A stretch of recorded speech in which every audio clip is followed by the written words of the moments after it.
नमस्कार, exam happy by Jharkhand channel में आपका स्वागत है। तो दोस्तों जुड़ चुका हूं मैं यहां पर आप सभी के लिए झारखंड शिक्षक पात्रता परीक्षा 2024 की तैयारी को लेकर के। तो आपको बताते चले झारखंड शिक्षक पात्रता परीक्षा 2024 बहुत ही जल्द आपका यहां पर होने जा रहा है। इतने कम समय में आपकी तैयारी करने में बहुत ही यहां पर दिक्कत हो सकती है। आपको बताते चले इसी के साथ बाज़ार में बहुत तरह के बाज़ारू किताब प्रैक्टिस बुक आ गए हैं और आप क्या करेंगे कि यहीं से बाज़ारू किताब या प्रैक्टिस वर्क बुक लेकर के आप तैयारी करेंगे और उस तैयारी के बाद आपका यहाँ पर रिजल्ट होने वाला है 0। ठीक है, तो आपको बता देते हैं कि यदि आप झारखंड शिक्षक पात्रता परीक्षा चाहे आप 1 to 5 या 6 to 8 किसी में भी परचम लहराना चाहते हैं तो अभी न्यू सिलेबस के अनुसार आपको यहाँ पर जो है जैक परीक्षा ले रही है और जैक जो भी परीक्षा लेती है आप अनुकरण कीजिएगा 2013 का या 2016 का। तो आपका सारा प्रश्न जो था वो जेसीईआरटी या जैक की किताब से आए हुए थे, लेकिन फिर भी लोगों ने बहुत तरह तरह के यहाँ पर परीक्षाओं का किताब पढ़ा जिसमें रिजल्ट बहुत ख़राब हुआ था। लेकिन जिन लोगों ने यहाँ पर जेसीईआरटी टेक्स्ट बुक का पढ़ा था वो यहाँ पर पूरा अपना परचम लहराए थे और वो पास कर गए थे। तो देखिए आपको बताते चले यदि आप परचम लहराना चाहते हैं तो आपको हम यहाँ पर अपने चैनल पर only for JCERT text book का पूरा कंप्लीट नोट्स यहाँ पर आपको हम करवाते हैं। उसके साथ ही साथ आपको यहाँ पर पूरा तैयारी उसका पीडीएफ, उसके साथ उसका रिकॉर्डेड क्लास, उसके बाद लाइव क्लास, उसके बाद ऑफलाइन सारी चीज़ें हम आपको यहाँ पर प्रोवाइड करते हैं। तो आप जेटेट की तैयारी करना चाहते होंगे और 1 से 5 या 6 से 8 में परचम लहराना चाहते होंगे तो आप अभी हमारे यहाँ से कोर्स लेकर के जुड़ सकते हैं। तैयारी शुरू कर दी गई है। तो यहाँ पर सबसे पहले एडमिशन लेने का एक ऑफर चल रहा है, पहले आओ पहले पर पाओ के तर्ज पर सिर्फ 100 कैंडिडेट का अभ्यर्थियों का नामांकन यहाँ पर 500 रुपये में किया जाएगा। यानी 1 से 5 में आप नामांकन कराना चाहते हैं तो 500 रुपये लगेंगे और 6 से 8 में नामांकन किसी भी सब्जेक्ट में करना चाहते हैं तो आपको 500 रुपये यहाँ पर लग रहा है। आप जल्दी से अपना नामांकन कर लेंगे और जेसीईआरटी टेक्स्ट बुक पर आधारित सारे नोट्स पीडीएफ देखना नहीं भूलेंगे। आपको एक बार फिर हम बता देते हैं, अभी आकलन परीक्षा हुई उसमें इस नोट से जितने लोगों ने एडमिशन लिया था उनका रिजल्ट बहुत ही अच्छा रहा है। अगर किसी ने लिया है तो आप पता कर सकते हैं। और सहायक आचार्य का पेपर 3 का भी अभी जो कंडक्ट नोट्स चल रहा था उसमें भी बहुत ज़्यादा प्रश्न आपको यहाँ से हूबहू भिड़े हैं इससे। तो आपका आगे जेटेट में भी भिड़ने वाला है। आप सभी सिर्फ जुड़ जाइएगा क्योंकि यहाँ विभिन्न राज्यों के जेटेट परीक्षा का हल प्रश्न पत्र भी आपको हम प्रैक्टिस के रूप में करवाने वाले हैं। तो परीक्षा देखिए 1-2 दिन 3 दिन भी बचा है तो आप यहाँ से अगर आप नहीं क्लासेस ज्वाइन कर पाएँ तो आप लास्ट में देखिए 499 रुपये में नोट्स यहाँ से आपको मिलेंगे। आप लेकर के जरूर परचेज करके वह परीक्षा में जाने से पहले पढ़ लीजिएगा। यदि कम पढ़कर ज़्यादा कम प्रश्न पढ़कर और ज़्यादा अंक उठाना चाहते हैं तो आपके पास मात्र एक ही ऑप्शन एक ही है, वो है आपका जेसीईआरटी टेक्स्ट बुक। तो आप देखना नहीं भूलेंगे। यदि आप नोट्स बना लिए हैं तो बहुत अच्छा बात है, अगर नहीं बनाए हैं तो आप यहाँ से एडमिशन ले लीजिएगा या नहीं तो यहाँ से नोट्स परचेज करके एक बार अवश्य पढ़ लीजिएगा।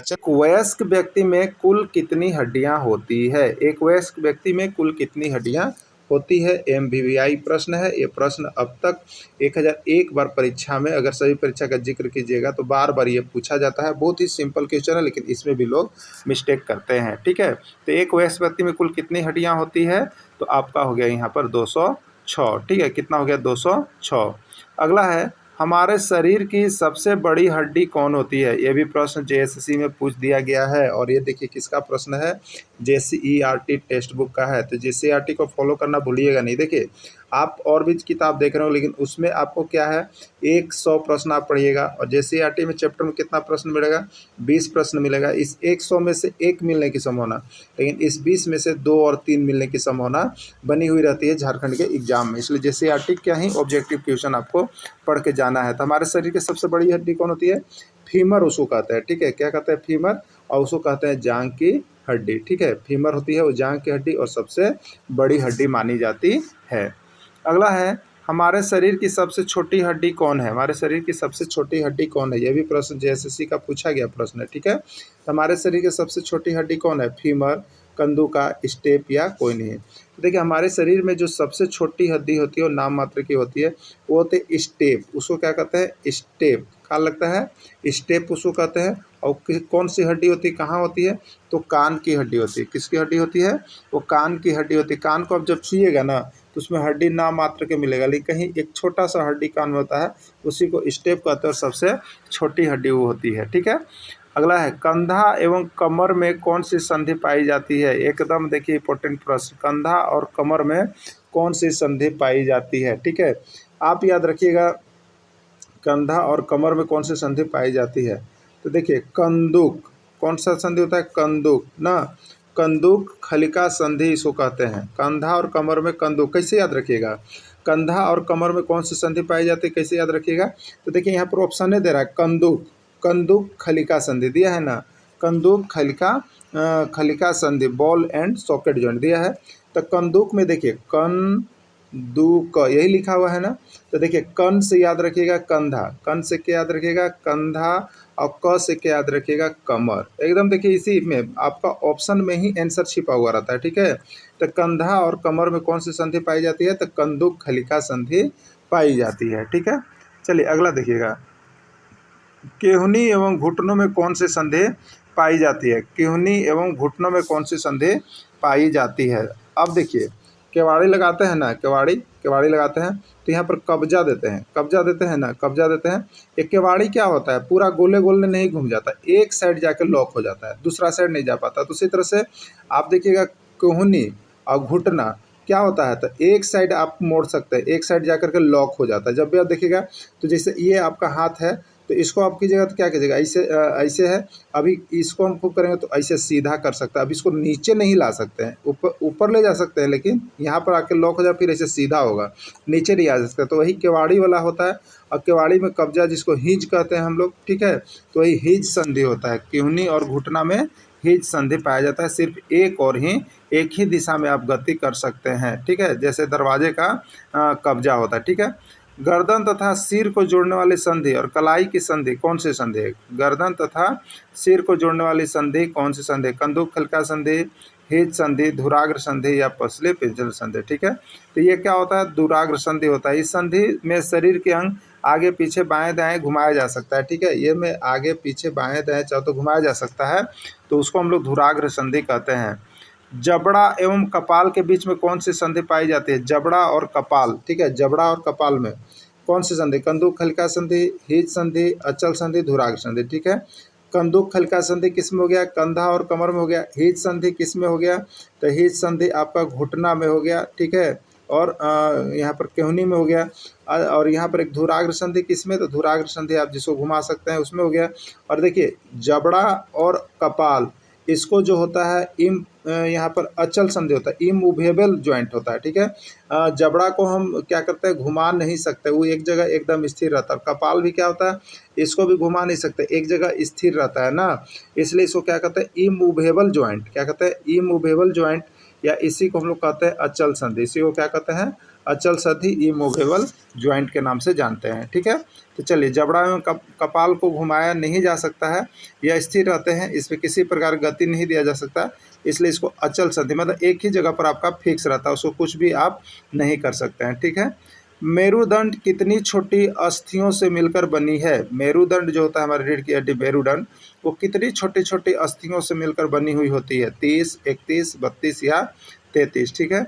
देखिए इसका राइट आंसर है 33। कितनी छोटी छोटी अस्थियाँ, 33 से। किसान का मित्र किसको कहा जाता है, बहुत ही इंपॉर्टेंट प्रश्न, किसान का मित्र किसको कहा जाता है, अब तक बार बार परीक्षा में पूछा गया है, आपके परीक्षा में हो सकता है आ जाए, ठीक है। तो किसान का मित्र किसको कहा जाता है, केचुआ, घोंघा, तिलचट्टा या कोई नहीं, ठीक है। तो किसान का मित्र जो होता है वो किसको कहा जाता है, केचुआ को कहा जाता है, ठीक है। ये क्या करता है, तो मिट्टी को पोला कर देता है, जिससे मिट्टी उपजाऊ बनती है और इसमें बहुत अधिक जो है उर्वरा शक्ति आता है।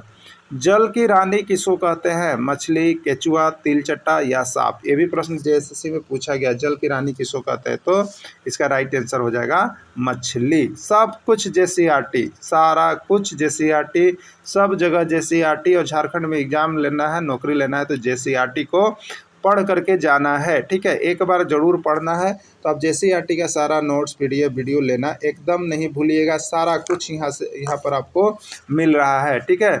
मछली के शरीर की आकृति कैसी होती है, पेलिक लैंप, धारा रखिए, पर्वतनुमा या गुच्छ गुहा होता है, कैसा होता है, ठीक है। तो मछली की शरीर की आकृति कैसी होती है, धारा रेखीय होती है, ठीक है। ये जो मछली हम लोग बनाते हैं मछली, ठीक है, उसमें क्या होता है, तो धारा रेखीय होता है। यहाँ पर ऐसे ये धारा रेखीय होता है, मछली के शरीर की आकृति धारा रेखीय होती है। सर्प का शरीर को आगे और पीछे कौन धकलता है, वलय, धारा रेखीय, उपास्थि या कोई नहीं, ठीक है।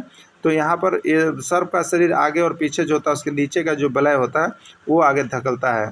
किसानों की मिट्टी को पोला कौन बनाता है, देखिए प्रश्न पूछा गया था, किसानों की मिट्टी को पोला कौन बनाता है, केचुआ, तिलचट्टा, घोघा या कोई नहीं। तो किसान का मित्र केचुआ को कहा जाता है, और केचुआ जो होता है मिट्टी को पोला बनाता है, जिससे मिट्टी उपजाऊ होता है और बहुत अधिक फसल उसमें पैदा होता है, इसलिए किसानों को मिट्टी का पोला केचुआ बनाया जाता है।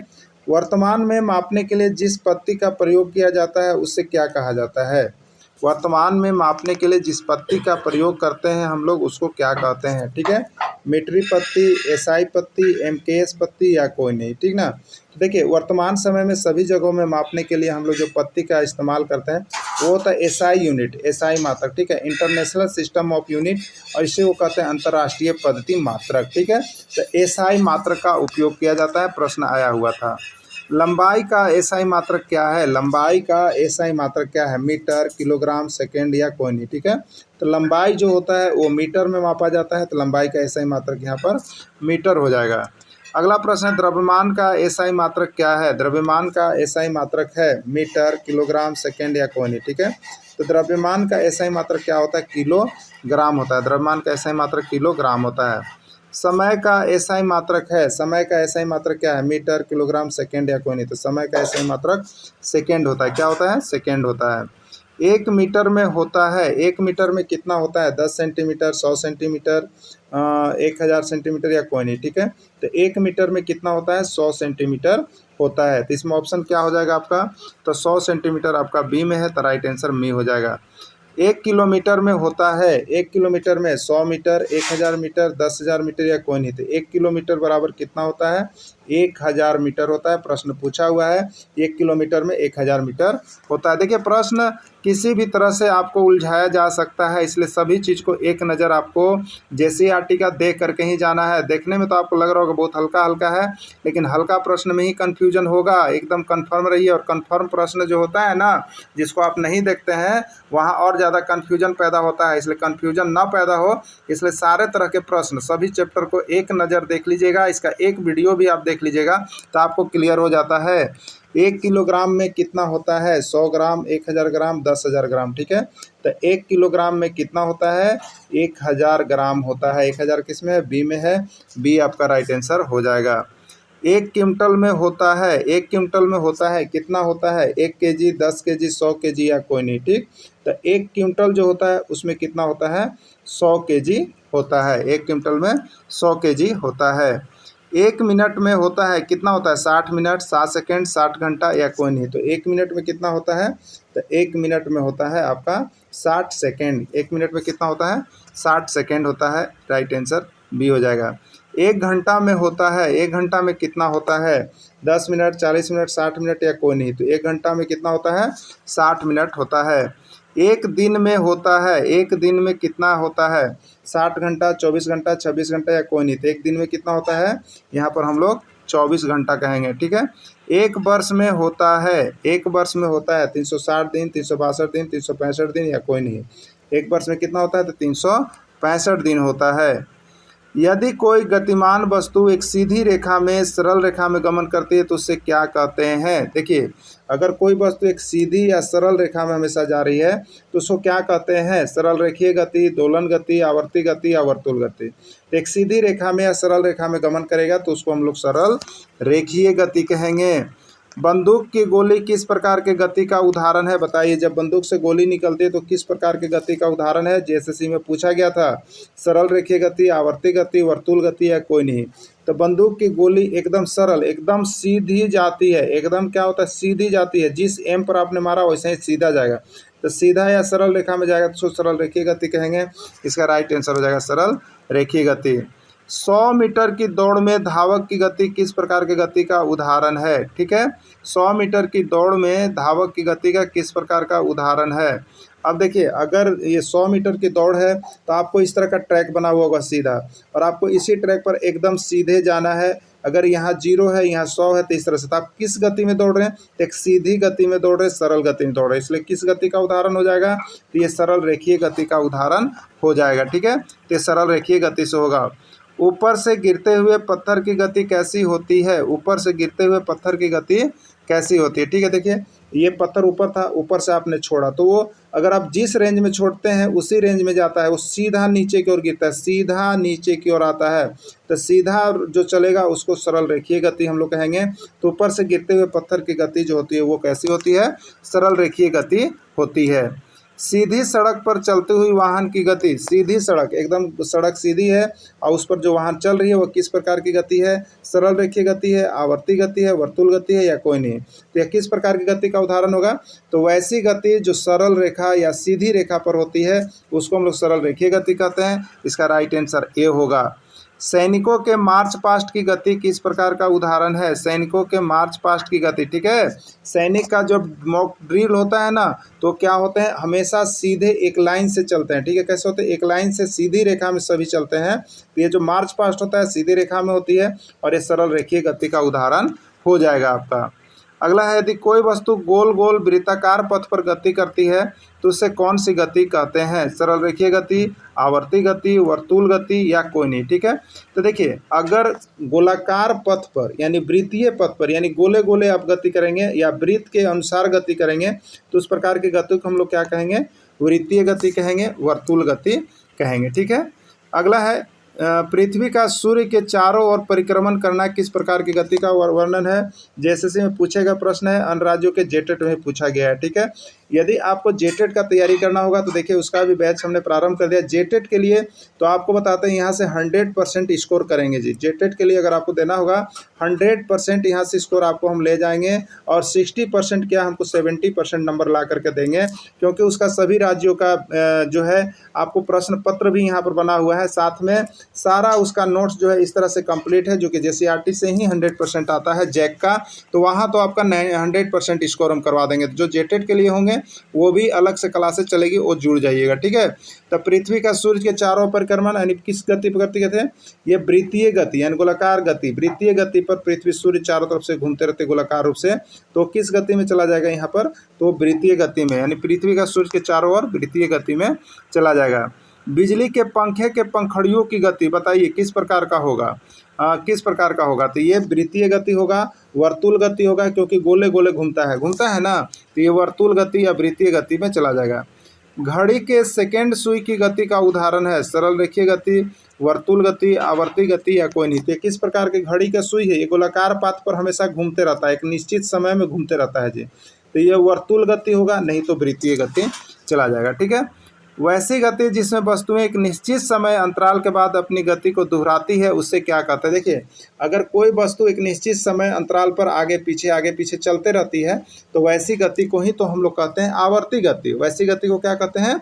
आवर्ती गति के नाम से जाना जाता है। जैसे आप एक पेंडुलम, एक घंटी को आप रखिए या एक पत्थर को किसी बीम से बांध करके रखिए और उसको हिला दीजिए, तो क्या होता है? एक बार आगे जाएगा, फिर पीछे जाएगा, फिर आगे आएगा, निश्चित समय के अंतर आगे पीछे होते रहेगा।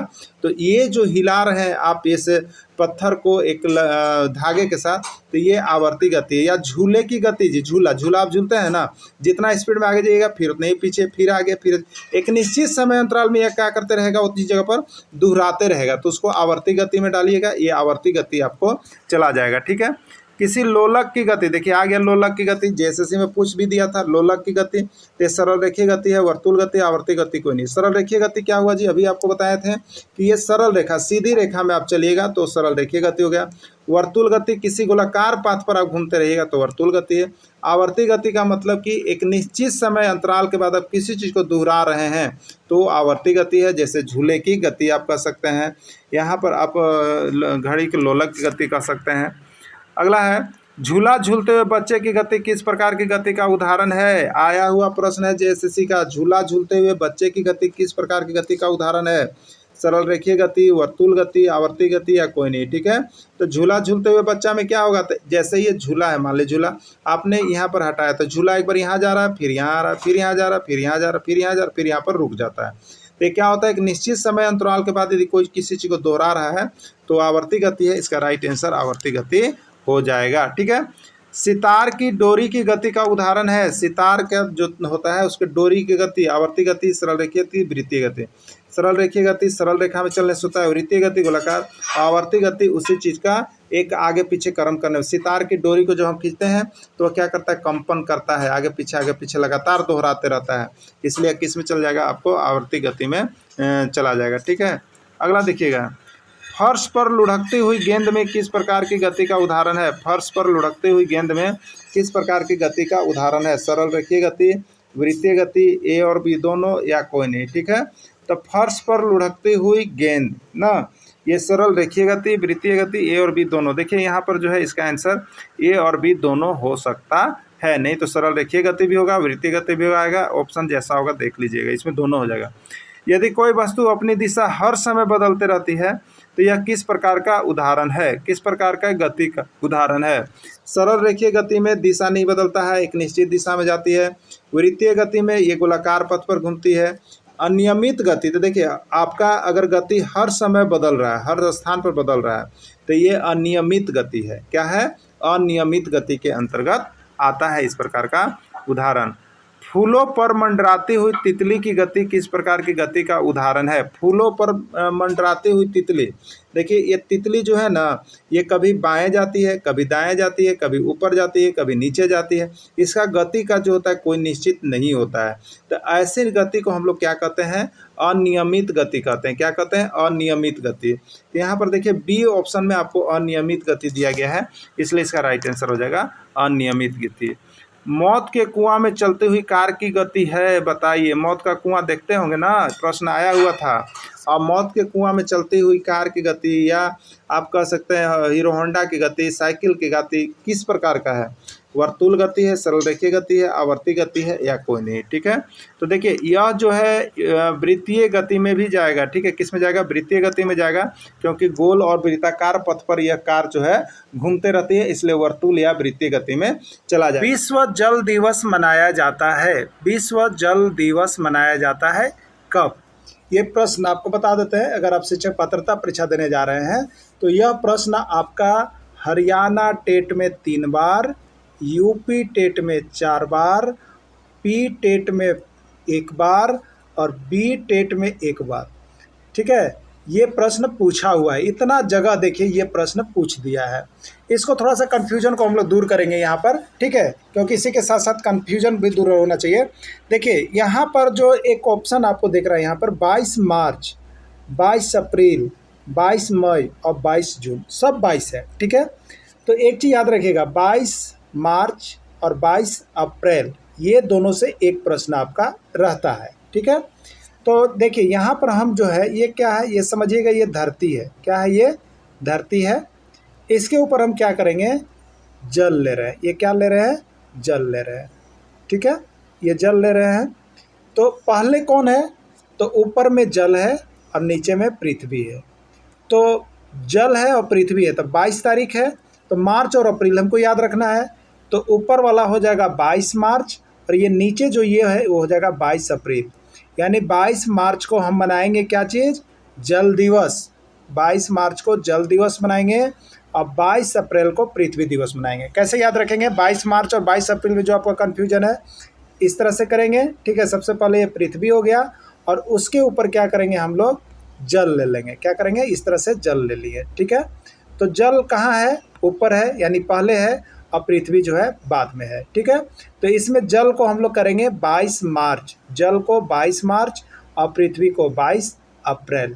ठीक है, अब देखिए एक चीज़ और एक चीज़ आप याद रखिएगा, 22 अप्रैल, आपको कन्फ्यूजन हो रहा है कि 22 अप्रैल जल दिवस है कि 22 मार्च जल दिवस है, या 22 अप्रैल पृथ्वी दिवस है, या 22 मार्च जल दिवस है। ठीक है, तो याद रखिएगा, देखिए 22 अप्रैल, अप्रैल के लिए याद रखिएगा अर्थ, ARTH होता है, EARTH, लेकिन आप याद रखिएगा ए से, 22 अप्रैल, ए से अर्थ माने पृथ्वी, यानी 22 अप्रैल को पृथ्वी दिवस मनाया जाता है। एक ये भी आपको बेसिक कंसेप्ट क्लियर करने का ऑप्शन है। ठीक है, तो जल दिवस और पृथ्वी दिवस क्लियर हो गया होगा ना, एकदम क्लियर। चलिए आगे देखते हैं। अंतरिक्ष से देखने पर पृथ्वी किस रंग की दिखलाई पड़ती है। ठीक है, अंतरिक्ष से देखने पर पृथ्वी किस रंग की दिखलाई पड़ती है। देखिए ये भी प्रश्न आपका शिक्षक पात्रता परीक्षा में बार बार पूछा जाता है, इसमें भी लोगों को बहुत अधिक कन्फ्यूजन रहता है। और आप देख लीजिए ये कहाँ से प्रश्न छपा, JCERT से छपा है ना, JCERT टेक्स्ट बुक का आपको दिक्कत है, आप जाइए क्लास 6 का उठाइए और चैप्टर 3 निकालिए, आपको ये पाठ मिलेगा। ठीक है, आप वहाँ देख लीजिएगा है कि नहीं यह प्रश्न, तो वहाँ से ही आपको केवल पढ़ना है। बाहर का किताब तो पढ़िएगा नहीं और बाहर का तो कोचिंग जाइएगा नहीं, नहीं तो जा रहे हैं तो समय भी जा रहा है और आपका यहाँ पर मार्क्स भी अच्छा नहीं आ पाएगा। तो सारा नोट्स JCERT। अब देखिए यहाँ पर देखिए दो चीज़ होता है, एक होता है अंतरिक्ष यात्री को अंतरिक्ष किस रंग का दिखाई पड़ता है। अंतरिक्ष यात्री अभी नीचे हैं और अंतरिक्ष पर देखेंगे, ऊपर की ओर देखेंगे तो किस रंग का दिखाई पड़ेगा, यहाँ एक प्रश्न होता है। और एक होता है कि अंतरिक्ष यात्री हैं और वो ऊपर हैं और वो नीचे ज़मीन की ओर देखेंगे तो क्या होगा, यानी अंतरिक्ष यात्री आकाश की ओर देखेंगे तब क्या होगा और ज़मीन की ओर देखेंगे तो क्या होगा। ठीक है, तो देखिए ज़मीन की ओर देखने पर पृथ्वी जो है हमारा 3/4 भाग क्या है, जल से घिरा हुआ है। 3/4 भाग जल से घिरा हुआ है, इसलिए अंतरिक्ष यात्री अगर नीचे की ओर देखेंगे तो उसको क्या दिखाई देगा, नीला रंग दिखाई देगा। पृथ्वी जो है यहाँ 3/4 भाग जल से घिरा है, तो जल के लिए यहाँ नीला हम लोग दिखाएंगे तो नीला रंग का दिखाई देगा। ठीक है, तो अंतरिक्ष यात्री जब अंतरिक्ष से पृथ्वी की ओर देखेंगे, नीचे की ओर देखेंगे तो नीचे क्या किया हुआ है, जल से ढका हुआ है। जल से ढका होने के कारण उन्हें यह नारंगी दिखाई देगा, कंफर्म रहिएगा, नहीं तो काला सिर्फ रटते हैं और सीधे कुछ पूछे कल्ले में मारिएगा कि अंतरिक्ष यात्री को अंतरिक्ष कैसा दिखाई पड़ता है, काला। अंतरिक्ष यात्री को नीचे दिखाई देने पर कैसा पड़ता है, काला। तो काला का माला मत पहन लीजिएगा, याद रखिएगा, कन्फ्यूजन को दूर करिएगा। ठीक है, अंतरिक्ष यात्री जब अंतरिक्ष से पृथ्वी की ओर देखेगा तो उसको दिखाई देगा नीला। कैसा दिखाई देगा, नीला। क्लियर। और जब ऊपर की ओर देखेगा तो कैसा दिखाई देगा, काला। ठीक है, चलिए देखते हैं नेक्स्ट।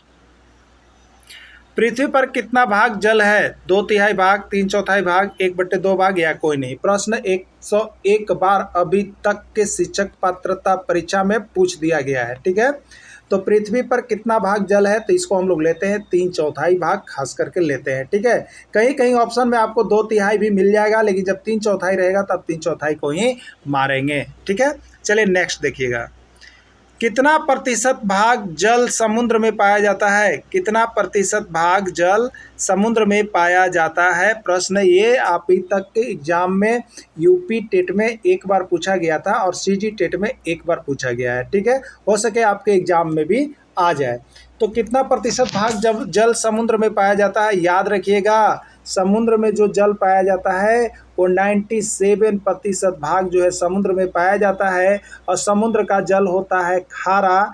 क्या होता है, खारा, जो पीने योग्य नहीं होता है। इसीलिए कहावत भी कही गई है। आप देखिएगा कि जो समुद्र में जो नाविक लोग होते हैं वो अगर जाते रहते हैं तो क्या करते हैं, इस पानी को एक घूंट भी नहीं ले सकते हैं। इसीलिए कहते हैं समुद्र में जल बहुत है लेकिन हम पानी के लिए तड़प रहे हैं। तो यहाँ पर लोग क्या करते हैं, ये नौसेना लोग, नाविक लोग जो जाते हैं वो यहाँ पर पानी का टैंकर अपना ले करके जाते हैं, जबकि समझिए इतना पानी है उसको पीने का यूज में नहीं आता है। तो कितना प्रतिशत भाग समुद्र में पाया जाता है, याद हो गया होगा 97% भाग जो है जल समुद्र में पाया जाता है, जिसके कारण पीने लायक नहीं है वह जल। ठीक है, चलिए नेक्स्ट प्रश्न देखिएगा। बर्फ से पिघलने वाले जल की मात्रा कितनी है। देखिए जो बर्फ से जो जल पिघलता है वही जल जो होता है आपको शुद्ध जल होता है, वही जल जो होता है आपको पीने योग्य जल होता है, वही जल जो होता है आपको भौम जल होता है, जो आपके यूज में आता है, जो आपके उपयोग में आता है। ठीक है, अब देखिए यहाँ पर समझिएगा 97% भाग तो समुद्र में हो गया कि ना हो गया, समुद्र में हो गया। अब बचा कितना, तो 3% बचा। कोई भी चीज़ 100% पर ना हम लोग काउंटिंग करते हैं, तो 97 चल गया समुद्र में तो बचा 3% ना, तो 3% ही जल कैसा है, तो ये पीने योग्य जल है। ठीक है, और यही जो है बर्फ़ से पिघलने वाला जल है जो यहाँ भूमिगत में हम लोगों को मिलता है और उस जल का उपयोग पीने के लिए करते हैं। स्वच्छ जल या पीने योग्य जल कितना प्रतिशत भाग पृथ्वी पर उपस्थित है। झारखंड में देखिए अभी तक ये प्रश्न एक बार तो झारखंड टेट में भी आया है और एक बार और झारखंड का एग्जाम हुआ था शिक्षक का, उसमें यानी 2 बार ये प्रश्न स्वच्छ जल या पीने योग्य जल का प्रतिशत कितना है ये पूछा गया है। ठीक है, देखिए इसमें कंफ्यूज मत होइएगा आप लोग, ये प्रश्न बहुत बार आता है। स्वच्छ जल या पीने जल योग्य जो है आप 2 से लेकर के 3 के बीच में पॉइंट दिया हुआ रहेगा। तो कभी देखिए 2.3 भी देगा, कभी 2.5 भी देता है, 2.8 भी देता है। ठीक है, लेकिन इसमें से कोई एक ही रहेगा, कोई एक ही रहेगा ना। तो याद रखिएगा, इसका 2% से 3% के बीच में जो ऑप्शन रहेगा उसको आप क्लियर कीजिएगा। तो यहाँ पर ऑप्शन के रूप में दिया हुआ है 2.08, तो ये इसके अनुसार सही है। ठीक है, 2.08% भाग पीने योग्य या स्वच्छ जल है। ठीक है। अगला, अंतरिक्ष यात्री को आकाश किस रंग का दिखाई पड़ता है? देखिए, ये प्रश्न जो है अब तक 1001 बार पूछा गया है, और इसके पहले वाले जो प्रश्न बताए थे वो 101 बार पूछा गया है। ठीक है, इसलिए लोग क्या करते हैं, तो सीधे काला के याद रखते हैं। अरे भैया, अंतरिक्ष यात्री के पूछ लो तो सीधे काला मारते, लेकिन नहीं, उसको आप कन्फ्यूजन भी कभी कभी डालेगा। अंतरिक्ष यात्री को आकाश किस रंग का, आकाश, अंतरिक्ष यात्री अगर यहाँ पर जा रहे हैं तो इसको आकाश माने ये ऊपर देखेंगे, तो अंतरिक्ष यात्री जब आकाश की ओर ऊपर की ओर देखेंगे तो इसको काला दिखाई पड़ेगा, और जब अंतरिक्ष यात्री पृथ्वी की ओर यानी नीचे देखेंगे तो इसको नीला दिखाई पड़ेगा। एकदम गांठ मान लीजिएगा। तो यहाँ पर पूछा है कि अंतरिक्ष यात्री को आकाश किस रंग का दिखलाई पड़ेगा, तो आकाश मैंने ऊपर की ओर देख रहा है तो वो काला दिखाई पड़ेगा। इसका राइट आंसर काला होगा। ठीक है, कन्फ्यूजन को दूर कर दिए हैं, क्योंकि बहुत लोग इसको गलत मार के आते हैं, बराबर काला ही रटते रहते हैं ना।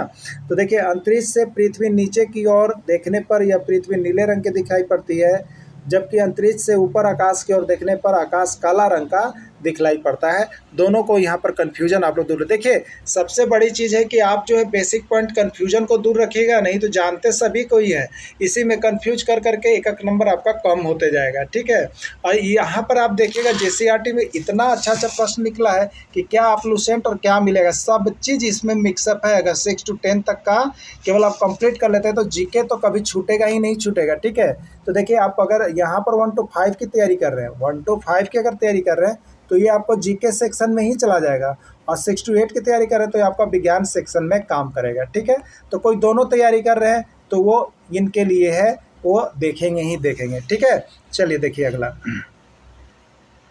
जल की कितनी अवस्थाएं होती है? आपको बताना है कि जल की कितनी अवस्थाएं होती है, 1, 2, 3 या 4। ठीक है, ये भी प्रश्न अभी आपको जो है पूछा गया है शिक्षक पात्रता परीक्षा में, राजस्थान टेट में आया हुआ प्रश्न है, RTET जिसको राजस्थान टेट कहेंगे। ठीक है, तो जल की कितनी अवस्थाएं होती है? तो जल की 3 अवस्थाएं होती है। कितनी अवस्थाएं होती है? याद रखिएगा, जल की 3 अवस्थाएं होती है, ठोस, द्रव और गैस। क्लियर? चलिए अगला, पृथ्वी पर जल का मुख्य स्रोत कौन है? पृथ्वी पर जल का मुख्य स्रोत कौन है? प्रश्न आया हुआ था, याद रखिए।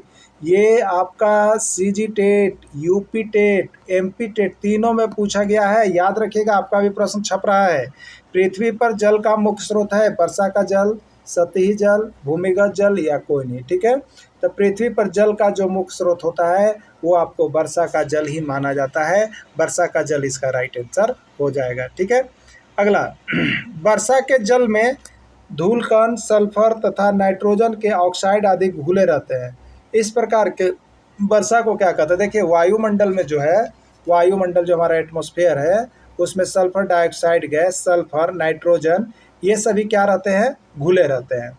लेकिन जब वहाँ वर्षा होती है, जब वह उस एरिया में कभी वर्षा होती है, तो वो वर्षा जब होती है तो ये ऑक्साइड के साथ, सल्फर के साथ वर्षा मिलती है, जल मिलते हैं, तो ये अम्लीय वर्षा बना देता है। इसका pH मान 5 से कम हो जाता है। ठीक है, या 5 हो जाता है। तो जिस जल का pH मान 5 हो गया, 5 से कम हो जाता है, तो वो अम्लीय वर्षा कहलाता है। क्या कहलाता है? अम्लीय वर्षा कहलाता है। तो उस वर्षा को क्या कहते हैं? अम्लीय वर्षा के नाम से जानते हैं। यह अम्लीय वर्षा जो होती है बहुत ही हानिकारक होती है। अम्लीय वर्षा बहुत ही हानिकारक होती है। आगे और प्रश्न आएंगे, आप देख लीजिएगा। आगरा स्थित ताजमहल के पीला होने का मुख्य कारण क्या है? अम्ल वर्षा, सतही वर्षा, धारा वर्षा या कोई नहीं। ठीक है, देखिए, अगर सतही वर्षा होगा, धारा वर्षा होगा तो आपको कोई समस्या नहीं है। अगर आपका बिल्डिंग पूरा सफ़ेदी किया हुआ गोल्डन कलर का चमक रहा है तो चमकते ही रहेगा। लेकिन अगर अम्ल वर्षा की, जिस एरिया में अम्ल वर्षा हो जाएगी वहाँ का जो बिल्डिंग का जो कलर होगा वो चेंज हो जाएगा, धूमिल पड़ जाएगा। कैसा पड़ जाएगा? धूमिल पड़ जाएगा, पीला पड़ जाएगा। तो ये अम्ल वर्षा के कारण होता है। तो अम्ल वर्षा के कारण क्या होता है? देखिए, आप लोग जान जाइए। अम्ल वर्षा के कारण अगर होगा तो वहाँ के नदी में जो जलीय जीव जंतु होंगे वो मर जाएंगे। पहला चीज़, जैसे ही अम्लीय वर्षा किसी एरिया में होता है तो वहाँ का पानी जैसे जल में मिलेगा, नदी में मिलेगा, तो उस नदी में जितने भी जलीय जीव जंतु रहेंगे वो पानी पर छल करके आ जाएंगे और उनकी मृत्यु हो जाएगी। ठीक है, उसके बाद क्या होता है तो जो फसल अगर हुए खेत में अगर फसल हुआ है तो वो पीला पड़ जाएगा। कैसा पड़ जाएगा? पीला पड़ जाएगा, वो जल जाएगा, खराब हो जाएगा, ठीक है। और तीसरा बिल्डिंग है, स्मारक है, भवन है बड़ा बड़ा, वो भी पीला पड़ जाता है, वो भी खराब हो जाता है, उसका रंग धूमिल हो जाता है, ठीक है। तो ये अम्ल वर्षा के कारण होता है। झारखंड राज्य में वार्षिक वर्षा कितनी होती है? झारखंड राज्य में वार्षिक वर्षा कितनी होती है? 120, 130, 140 या 150? तो झारखंड राज्य में जो वार्षिक वर्षा होती है वो 140 सेंटीमीटर होती है। और जेएसएससी में ये 2 बार प्रश्न पूछ दिया है। कहाँ से आया था? जेसीईआरटी किताब का तो हम पढ़ा रहे हैं आपको। कहाँ से? बाहर से कुछ भी नहीं। बहुत बड़े बड़े ग्रंथ देखिए मार्केट में आ गए हैं, आप जाइए ले लीजिए, पढ़िए, कोई फायदा नहीं होगा। फिर आपको लास्ट में जेसीईआरटी को छूना ही पड़ेगा, क्योंकि जैक ने सिलेबस भी लागू किया है। तो लिखा है एनसीईआरटी, सीबीएसई और text book, state text book के पाठ्यक्रम, तो स्टेट टेक्स्ट बुक मतलब जेसीईआरटी जैक का पाठ्यक्रम पर आधारित होगा। तो आप इसी को देखिएगा, अलग अलग ज़्यादा देखने नहीं जाइएगा, ठीक है।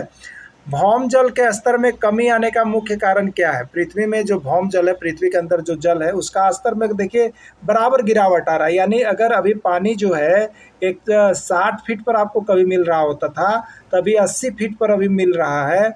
और अभी उसके बाद देखिएगा 2-4 साल बाद फिर ये 100 फीट पर चला जाएगा। ये भौम जल स्तर कम होने का कारण क्या है? पहला जनसंख्या वृद्धि, दूसरा कृषिगत उपयोग, तीसरा वर्षा का असमान वितरण, या सभी, ठीक है। तो देखिए इसका आंसर हो जाएगा सभी। जनसंख्या वृद्धि भी इसका मुख्य कारण है। जनसंख्या वृद्धि के कारण होने के कारण जल का उपयोग बहुत ज़्यादा हो रहा है। जल के बिना आदमी रह नहीं सकता है, तो जल का उपयोग ज़्यादा होने लगा। कृषिगत उपयोग, जनसंख्या अधिक है, कृषि कार्य अधिक होगा, जल जो भूमिगत जल है उससे अधिक खिंचाव होगा, और भूमिगत जल यहाँ पर रिस रहा नहीं है, नदी से पार हो जा रहा है, इसलिए। वर्षा का असमान वितरण, वर्षा भी किसी वर्ष बहुत ज़्यादा हो रही है, किसी बार बहुत कम हो रही है। ये सभी कारण जो है आपको यहाँ पर सभी कारण जो है आपको भौम जल स्तर का कम होने का कारण है। झारखंड जल पुरुष के नाम से किसको जाना जाता है? कहीं ये प्रश्न नहीं मिलेगा। अगर आप बाहर गाइड में पढ़ रहे होंगे ना, तो ये प्रश्न कहीं नहीं मिलेगा। और ये प्रश्न जो है ना 11 बार अभी तक एग्जाम में आ गया है, 11 बार। और कहाँ से मिल रहा है? जेसीईआरटी में। तो झारखंड का जल पुरुष के नाम से किसको जाना जाता है? शिमोन उरांव, कमसिन उरांव, जगन उरांव, या कोई नहीं, ठीक है। तो शिमोन उरांव जो है यहाँ पर जल के लिए, जलवायु के लिए बहुत ही अच्छे काम झारखंड में किए थे, जिनके लिए पद्मश्री पुरस्कार से भी नवाजा गया था। इसलिए जल पुरुष के नाम से जो है शिमोन उरांव को जाना जाता है। पर्यावरण संरक्षण के लिए 2016 में झारखंड में किसको पद्मश्री से नवाजा गया? अंकलेश मुंडा, शिमोन मुंडा, शिमोन उरांव, या कोई नहीं, ठीक है। तो देखिए यही वो शिमोन उरांव है जिन्हें झारखंड में पद्मश्री से नवाजा गया है 2016 में। और ये किस लिए? तो पर्यावरण संरक्षण के लिए, जल संरक्षण के लिए दिया जाता है। खेत के फसल सूख जाते हैं किस वर्षा के कारण? अम्लीय वर्षा, सोहनीय वर्षा, क्षारीय वर्षा, या कोई नहीं, ठीक है। तो खेत के फसल सूख सकते हैं आपको अम्लीय वर्षा के कारण ही सूखते हैं। किसके कारण? अम्लीय वर्षा के कारण ही खेत के फसल सूख जाते हैं। तो अम्लीय वर्षा का अभी देखिए हमने आपको सारा कुछ बताया कि अम्लीय वर्षा में क्या क्या होता है, ठीक है। तो अम्लीय वर्षा को याद रख लीजिएगा। एसिड रेन से एक प्रश्न आपके आते हैं, आप सभी जरूर इसको समझ लीजिएगा, कंफर्म हो लीजिएगा।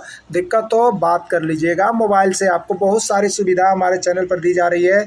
आपको यहाँ पर नोट्स पहले दिया जा रहा है, फिर उसका रिकॉर्डेड क्लास, जो कि आपको जेसीईआरटी का बाहर का एक भी प्रश्न नहीं है। आप चैप्टर छुइए, सारा प्रश्न मिल रहा है। और उसमें भी आपको ये सारा चीज़ हम क्लियर कर रहे हैं कि किस राज्य में कहाँ पर शिक्षक पात्रता में पूछा गया है, उसको भी आपको हम बता दे रहे हैं, जिससे आपको लगे कि प्रश्न आ रहा है, ठीक है। तो आप अभी के अभी देखिए जेसीईआरटी टेक्स्ट बुक से तैयारी करने के लिए हमारे चैनल के साथ जरूर जुड़ जाइए। और आप सभी विद्यार्थी होने के कारण आप सभी को बहुत बड़ा मेगा ऑफर छूट भी दिया गया है। सिर्फ और सिर्फ आप यहाँ से 500 रुपये में जेटेट पास कर सकते हैं।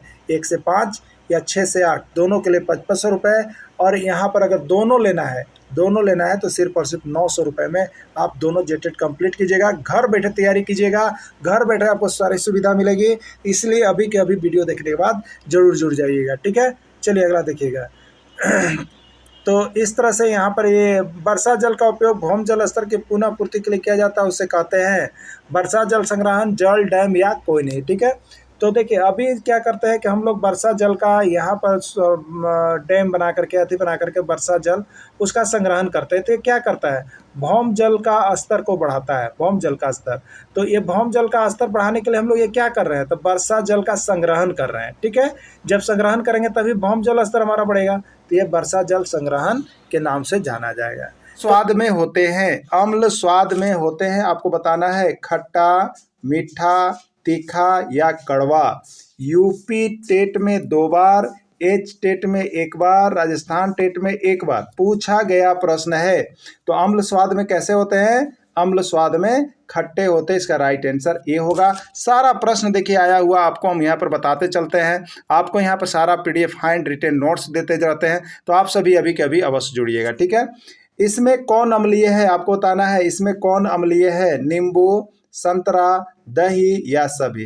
तो जो नींबू है, जितने खट्टे चीज़ है वो सभी किस में आते हैं, अम्ल में आते हैं। तो ये सभी यहाँ पर जो है अम्लीय है, सभी अम्लीय चीज़ है, इसलिए इसका राइट आंसर सभी हो जाएगा। ठीक है, चलिए नेक्स्ट देखिएगा। क्षार का स्वाद होता है, क्षार का स्वाद होता है, कैसा होता है आपको बताना है, अम्लीय, मीठा, कड़वा या खट्टा। ठीक है, तो क्षार का स्वाद जो होता है वो कैसा होता है, तो क्षार कड़वा होता है, क्षार का स्वाद कड़वा होता है।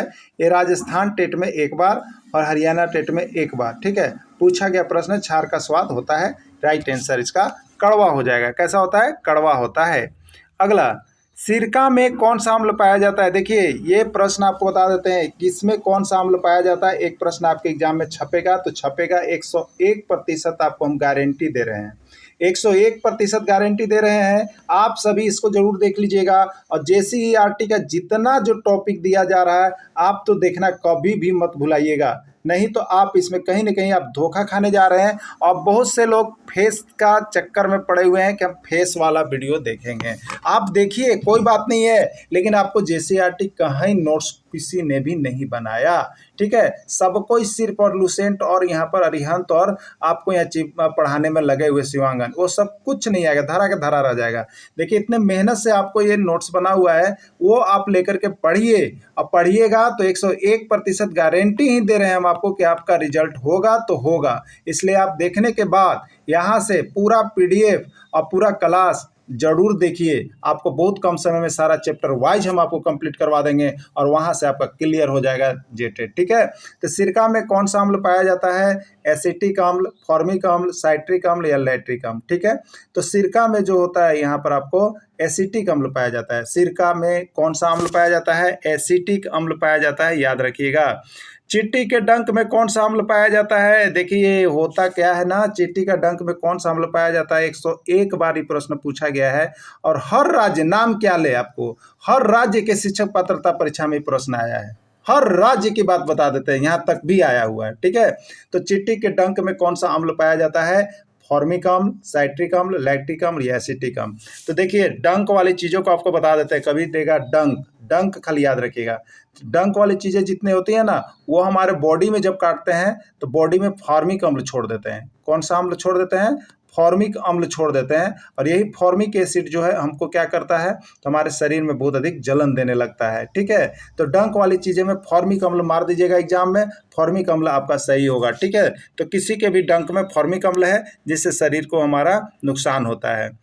नींबू व संतरा में कौन सा अम्ल पाया जाता है, ये प्रश्न अब तक 11 बार आपको बता दे रहे, 11 बार शिक्षक पात्रता परीक्षा में पूछा गया और हर राज्य के शिक्षक पात्रता में पूछा गया है, यहाँ तक झारखंड में भी पूछा गया है। ठीक है, नींबू व संतरा में कौन सा अम्ल पाया जाता है, एसिटिक अम्ल, फॉर्मिक अम्ल, साइट्रिक अम्ल या कोई नहीं। ठीक है, तो नींबू व संतरा में जो होता है, देखिए नींबू व संतरा, संतरा में साइट्रिक अम्ल होता है, क्या होता है, साइट्रिक अम्ल पाया जाता है आपका। ठीक है, सिरका में एसिटिक अम्ल और डंक वाला में फॉर्मिक अम्ल और नींबू और संतरा में साइट्रिक अम्ल, कौन सा अम्ल, साइट्रिक अम्ल पाया जाता है। ठीक है, तो साइट्रिक अम्ल को याद रख लीजिएगा नींबू और संतरा में। दही में कौन सा अम्ल पाया जाता है, दही में कौन सा अम्ल पाया जाता है, 101 बार प्रश्न पूछा गया है, 1-2 बार की बात मत कीजिएगा, 101 बार प्रश्न पूछा गया है कि दही में कौन सा अम्ल पाया जाता है, एसिटिक अम्ल, लैक्टिक अम्ल, साइट्रिक अम्ल, फॉर्मिक अम्ल। फॉर्मिक अम्ल किसमें, डंक वाली चीज़ों में, साइट्रिक अम्ल किसमें, सिरका में, और एसिटिक अम्ल की सिरका में एसिटिक अम्ल था और यहाँ पर जो था आपका संतरा इस समय साइट्रिक था। अब देखिए लैक्टिक अम्ल, क्या है? लैक्टिक अम्ल। तो ये दही में जो होता है यही अम्ल पाया जाता है, लैक्टिक अम्ल। दही में कौन सा अम्ल पाया जाता है? लैक्टिक अम्ल पाया जाता है, याद रखिएगा, ठीक है।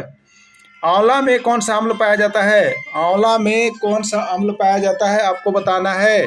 एसिटिक अम्ल, लैक्टिक अम्ल, एस्कॉर्बिक अम्ल या टार्टरिक अम्ल। आंवला में कौन सा अम्ल पाया जाता है, ठीक है।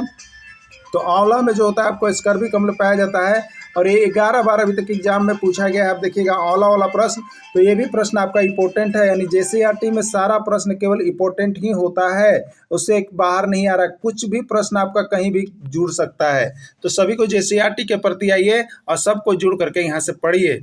पालक में कौन सा अम्ल पाया जाता है? एसिटिक अम्ल, लैक्टिक अम्ल, एस्कॉर्बिक अम्ल, ऑक्जेलिक अम्ल, ठीक है। ये पालक वाले जो प्रश्न है यूपी टेट, एच टेट और सीजी टेट तीनों में पूछे गए पालक, ठीक है। तो पालक में कौन सा, हर साल देखिए होता है ना, तो यहाँ से एक प्रश्न रहता है, पालक में कौन सा अम्ल पाया जाता है? तो पालक में जो होता है देखिए यहाँ पर ऑक्जेलिक अम्ल पाया जाता है, ठीक है। एसिटिक अम्ल हो गया था, लैक्टिक अम्ल दही के लिए हो गया था, एस्कॉर्बिक अम्ल आपका आंवला और संतरा के लिए हो गया था, ठीक है। तो इस तरह से यहाँ पर अब आपका आगे है और देख लेते हैं क्या क्या इसमें अम्ल का है। देखिए अगला है इमली, अंगूर और कच्चे आम। इमली, अंगूर और कच्चे अम्ल में कौन सा अम्ल पाया जाता है, ठीक है। सिरका में एसिटिक अम्ल, दही में लैक्टिक अम्ल और डंक में फॉर्मिक अम्ल, और अब बच गया टार्टरिक अम्ल। तो इमली होगा या अंगूर होगा या कच्चा आम, सब में टार्टरिक अम्ल पाया जाएगा। क्या पाया जाएगा? सब में टार्टरिक अम्ल ही पाया जाता है। चूने का पानी में कौन सा क्षार पाया जाता है? चूने का पानी में कौन सा क्षार पाया जाता है? चूना, देखिए चूना, तो चूना में कैल्शियम हाइड्रोक्साइड होता है। चूना क्या होता है? कैल्शियम हाइड्रोक्साइड होता है। तो चूने का पानी में कौन सा क्षार पाया जाता है? तो ये कैल्शियम हाइड्रोक्साइड पाया जाता है, ठीक है। कौन पाया जाता है? कैल्शियम हाइड्रोक्साइड पाया जाता है। दूधिया मैग्नीशियम या मिल्क ऑफ मैग्नीशियम किस में पाया जाता है? दूधिया मैग्नीशियम या मिल्क ऑफ मैग्नीशिया जिसको कहते हैं, किस में पाया जाता है, ठीक है। तो कैल्शियम हाइड्रोक्साइड तो चूना के लिए होता है। मिल्क ऑफ मैग्नीशिया का मतलब हो जाएगा मैग्नीशियम हाइड्रोक्साइड। क्या हो जाएगा? मिल्क ऑफ मैग्नीशिया का मतलब मैग्नीशियम हाइड्रोक्साइड होगा। क्या होगा? मैग्नीशियम हाइड्रोक्साइड होगा, याद रखिएगा। मिल्क ऑफ मैग्नीशिया में मैग्नीशियम हाइड्रोक्साइड होता है। अम्ल किस प्रकार काम करते हैं? लाल लिटमस को नीला करते हैं, नीला लिटमस को लाल करते हैं, हरा लिटमस को नीला करते हैं और हरा लिटमस को पीला करते हैं, ठीक है। देखिए आप लोग सभी को इसमें पढ़े हुए हैं, सभी को जानते हैं। जो अम्ल होता है या क्षार होता है, यही दो पूछता है ना आपसे एग्जाम में। तो अम्ल होता है तो या तो वो लाल लिटमस को नीला वाला में आपको मारना है या नीला लिटमस को लाल, यानी लाल का संबंध नीला से होता है और नीला का संबंध लाल से होता है। लेकिन कौन लाल से शुरू होगा, कौन नीला से शुरू होगा, यहाँ पर कंफ्यूजन होता है। चलिए इसी कंफ्यूजन को हम लोग देखिए यहाँ कुछ माध्यम से दूर कर लेते हैं, ठीक है। कुछ माध्यम से दूर कर लेते हैं, ठीक है। अम्ल कहेगा ना, ध्यान दीजिएगा, अम्ल, अम्ल कहेगा तो दिमागवा में जानते हैं क्या आता है? ल है ना भैया, तो लाल से स्टार्ट करो, लाल से स्टार्ट करो, तो लाल से नीला करेगा, वो अम्ल है। इसको एकदम गलती है, आपको बता दे रहे, एकदम गलती है। यही तो एक चीज याद रखिएगा, ल है तो लाल से नीला मत कीजिएगा, आप लोग मत कीजिएगा, मत कीजिएगा। क्या कीजिएगा? तो अम्ल है ना, अम्ल बोला है ना, तो दिमाग में तो ये बन रहा है ना कि ल है तो लाल से नीला करेंगे, लेकिन इसको जस्ट उल्टे कीजिएगा। अम्ल है तो नीला से स्टार्ट कीजिएगा, नीला से लाल, नीला से लाल। अब अम्ल वाला यदि आपका कॉन्फिडेंस लेवल 101% है तो क्षार वाला कौन हरा सकता है?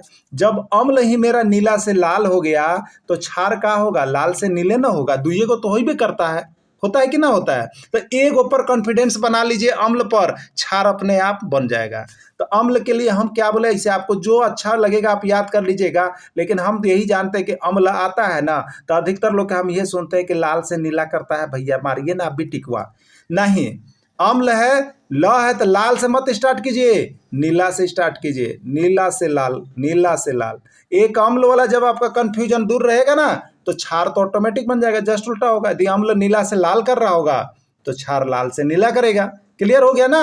तो एकदम गांठ बांध दीजिएगा। देखिए आपको बेसिक भी प्रश्न पकड़ाने के लिए हम बहुत सारे यहाँ पर वर्क कर रहे हैं, आप सभी से जुड़िएगा और यहाँ तैयारी कीजिएगा ना, तो 101% सफलता तो मिलना फिक्स है, इसमें कोई माने काट ही नहीं सकता है। क्षारक किस प्रकार काम करते हैं? अब देखिए क्षारक मतलब क्षार हो गया, तो अम्ल तो किया नीला से लाल, भैया नीला से लाल कर दिया, तो अब ये क्या कर देगा बोलिए? लाले से ना नीला करेगा, दुइये को होइबे करता है। तो लाल से नीला, लाल से नीला कौन में है? हाँ ए में है, मार दीजिए ना आंसर, हो गया टिकिंग, ठीक है। चलिए अगला, जिस विलयन पर अम्ल या क्षार किसी का प्रभाव नहीं पड़ता है उस विलयन को क्या कहते हैं? जिस विलयन पर अम्ल या क्षार किसी का भी प्रभाव नहीं पड़ता है उस विलयन को क्या कहते हैं? सीजी टेट में एक बार और यू टेट में, उत्तराखंड टेट में एक बार, और यहाँ पर जो यूपी टेट में एक बार पूछा गया प्रश्न है। ठीक है, जिस विलयन पर अम्ल या क्षार किसी का प्रभाव नहीं पड़ता उसे क्या कहते हैं? अम्लीय विलयन, क्षारीय विलयन, उदासीन विलयन या कोनीय। तो जिस विलयन पर अम्ल या क्षार किसी का भी प्रभाव नहीं पड़ेगा वो उदासीन विलयन के अंतर्गत चला जाएगा, न्यूट्रलाइजेशन सॉल्यूशन के अंतर्गत चला जाएगा। ठीक है, अगला प्रश्न है, चींटी जब काटती है तो त्वचा में कौन सा अम्ल छोड़ जाती है? बताइएगा कौन सा अम्ल छोड़ जाती है जिससे पगला जाता है आदमी सब, दौड़ने लगता है, कूदने लगता है, रोने लगता है, गाने लगता है, इतना परपराता है कि मत पूछिए भैया। कौन सा अम्ल छोड़ दिया कि लेके नहीं गया कि आपको दे दिया, इतना बड़ा दे दिया कि रोना गाना शुरू हो गया, इतना बड़ा शरीर में इतना छोटा चींटी काटती है तब। ठीक है, तो चींटी जब काटती है तो त्वचा में कौन सा अम्ल छोड़ती है? आपको पता है तो बताइएगा। फॉर्मिक अम्ल। कौन सा अम्ल है? फॉर्मिक अम्ल। ठीक है, सिरका में एसिटिक अम्ल, डंक में फॉर्मिक अम्ल, और यहाँ पर टार्टरिक अम्ल, इमली अंगूर कच्चे आम में टार्टरिक अम्ल, और पालक में ऑक्जेलिक अम्ल। ये अम्ल वाला भैया जरूर देख लीजिएगा आप सभी को। ठीक है, सभी को बताए बहने जरूर देख के जाएगी, नहीं तो यहाँ पर आपको देखिए JCERT का पूरा नोट्स कंप्लीट है, आप यहाँ से जुड़िएगा। आप देखिए फेस वाले के चक्कर में मत रहिएगा, नहीं तो बहुत गड़बड़ हो रहा है फेस वाले के चक्कर में। इसलिए सभी कोई PDF को देख लीजिए अच्छी तरह से, इसमें सारे चीज़ को हम कर दे रहे हैं, आपको ट्रिकी भी दे रहे हैं, साथ साथ बेसिक भी कंसेप्ट क्लियर कर दे रहे हैं। ठीक है, चलिए अगला देखिएगा। जब मिट्टी अधिक अम्लीय हो जाता है तो ऐसी स्थिति में मिट्टी को उपचारित किया जाता है। Very good. जब मिट्टी अत्यधिक अम्लीय हो जाएगा तो उसमें कोई चीज़ नहीं होगा, तो ऐसी स्थिति में मिट्टी को उपचारित किया जाएगा। तो उसमें क्या मिलाया जाएगा? तो उसमें क्षार मिलाया जाता है, और क्षार के रूप में क्या मिलाया जाता है? बुझा हुआ चूना मिलाया जाता है, या बिना बुझा हुआ चूना, कुछ भी चीज़ मिलाया जाएगा, मिट्टी उपचारित हो जाएगी। ठीक है, इसमें अम्ल कौन है? यूपी टेट में एक बार, सीजी टेट में एक बार, बिहार टेट में एक बार। अम्ल कौन है? HCl, H2SO4, HNO3, कोई नहीं, सभी या सभी। ठीक है, तो देखिए HCl क्या कहते हैं, इसको पढ़िए। HCl हाइड्रोक्लोरिक अम्ल, क्या बोला जाता है? हाइड्रोक्लोरिक अम्ल है ना। अगला देखिएगा H2SO4 क्या पढ़ते हैं इसको? सल्फ्यूरिक अम्ल, अम्लों का राजा, यही तो है, इसको अम्लों का राजा भी कहते हैं हम लोग। ठीक है, अब देखिएगा HNO3 क्या पढ़ते हैं? नाइट्रिक अम्ल। क्या पढ़ते हैं? नाइट्रिक अम्ल। ठीक है, क्या पढ़ते हैं? नाइट्रिक अम्ल होता है। इसमें अम्ल कौन है? क्लियर हो गया ना। तो चलिए इसमें सभी होगा, यानी ई इसका आंसर हो जाएगा। तो इस तरह से इसको देख लीजिएगा, सारे को यहाँ से जुड़ के पढ़ लीजिएगा। इसमें क्षार कौन है? HCl तो हाइड्रोक्लोरिक अम्ल है, H2SO4 तो सल्फ्यूरिक अम्ल है, HNO3 तो नाइट्रिक अम्ल है। अब बचा देखिए NaOH यानी सोडियम हाइड्रोक्साइड। क्या बचा आपके पास? Sodium hydroxide. एक चीज याद रखिएगा, OH ग्रुप जो आएगा ना उसको सीधे क्षार में फेंक दीजिएगा, सीधे क्षार के कचरा में उठा के फेंकिएगा इसको, तो ये क्षार में चला जाएगा। ठीक है, राइट आंसर C हो जाएगा। पौधे जल तथा खनिज लवण को अवशोषित करते हैं। पौधे जो हैं, मान लीजिए ये पौधा है, ठीक है, पौधा है इस तरह से, तो ये जो पौधा ये हरा भरा है, ये क्या अवशोषण करता है जिससे कि ये हरे भरे होते हैं? ये किससे जल ले रहे हैं, कि कहाँ से खनिज लवण ले रहे हैं, ये बताना है। यूपी टेट में तो मत बताइए, 5 बार प्रश्न आया है, सीजी टेट में 2 बार आया है, ठीक है, असम टेट में 3 बार आया है। मैंने प्रश्न की छड़ी लगी हुई रहती है इस चैप्टर की। ठीक है, तो पौधे जल तथा खनिज लवण का अवशोषण कहाँ से करते हैं? तो देखते हैं आप, पौधा जो होता है तो उसके नीचे यहाँ पर जड़ होता है, जो जमीन के अधिकतम गहराई तक जाते हैं, 10 मीटर, 20 मीटर, 30 मीटर तक भी चले जाते हैं ना। तो ये जड़ों की गहराई से क्या लेते रहते हैं? मिट्टी, पानी, खनिज लवण सब यहीं से तो इस पेड़ को पूर्ति होते रहता है ना, तो वो जड़ है। पौधे जल तथा खनिज लवण को अवशोषित करते हैं किसके द्वारा? जड़ से करते हैं। किससे करते हैं? जड़ से। याद रखिएगा, जड़ से करते हैं, प्रश्न पूछा गया है। अगला है, पौधों में जल तथा पदार्थों का परिवहन जिस ऊतक से होता है उसको क्या कहते हैं? ठीक है, उसको क्या कहते हैं हम? पौधों में जल तथा पदार्थों का परिवहन जिस ऊतक से होता है उसको क्या कहते हैं? परिवहन ऊतक, संवहन ऊतक, परिसंचरण ऊतक, या कोई नहीं। ठीक है, तो पौधों में जल तथा पदार्थों का जो परिवहन होता है वो आपका यहाँ पर होता है संवहन ऊतक के द्वारा होता है। अगला है संवहन ऊतक कितने प्रकार के होते हैं। संवहन ऊतक कितने प्रकार के होते हैं बताना है, 1, 2, 3 या कोई नहीं। इसका राइट आंसर है 2। संवहन ऊतक कितने प्रकार के होते हैं, 2 प्रकार के होते हैं। अब देखिए संवहन ऊतक 2 प्रकार के होते हैं। जो नोट्स लेते हैं उनको यहाँ पर दिया गया है। देखिए 2 प्रकार के होते हैं। संवहन ऊतक 2 प्रकार के होते हैं। वो कौन कौन होते हैं, तो एक होता है जाइलम और एक होता है फ्लोएम। ठीक है, याद रखिएगा जाइलम और फ्लोएम। जाइलम जो जड़ों से खनिज लवण का अवशोषण करके देते हैं जाइलम, और जो पौधों में फ्लोएम यानी फूड जो भोजन बनाते हैं वो फ्लोएम है। ठीक है, एक को जाइलम जो जड़ से खनिज लवण का अवशोषण करेंगे, और फ्लोएम मतलब जो पेड़ पौधों से भोजन बनाते हैं। तो दोनों 2 गो ऊतक होता है संवहन ऊतक, याद रख लीजिएगा, जाइलम और फ्लोएम। ठीक है, पूरे पौधे में जल का परिवहन किस संवहन ऊतक के द्वारा होता है। देखिए पूरे पौधों में जल का परिवहन किस संवहन ऊतक के द्वारा होता है। यूपी टेट में 1 बार है, सीजी टेट में 2 बार है, और असम टेट में 1 बार ही प्रश्न पूछा गया है। ठीक है, तो पूरे पौधे में जल का परिवर्तन किस संवहन ऊतक के द्वारा होता है। तो अभी आपने यहाँ पर देखा कि संवहन ऊतक 2 प्रकार का होता है, एक होता है जाइलम और एक होता है फ्लोएम। यही 2 का था ना।